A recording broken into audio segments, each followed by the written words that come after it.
magandang umaga mga baby cakes. Ngayon, ipapakita ko sa inyo kung paano mag-makeup ng simple lang. Siyempre, una muna yung eyebrow. Ganyan-ganyan. Kasi mas nakakaganda sa babae yung makapal yung kilay niya. Diba? Then, ganyan-ganyan mo lang siya.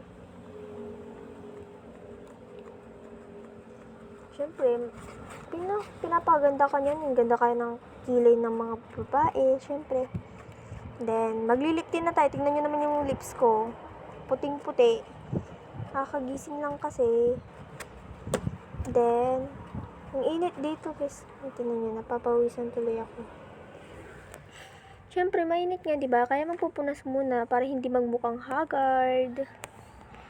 Yung concealer na pala yan na binili ko guys. Tig 46 lang. Sa Shopee.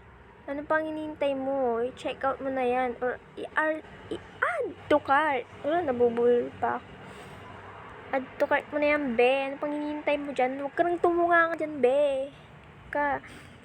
And then next, magmamaskara syempre. Nakalimutan ko yung curly ko dyan, be. Nawawala kasi, be. Kaya hindi ko alam kung saan ko tinago. Pati nga yung salamin, be. Nawawala, eh.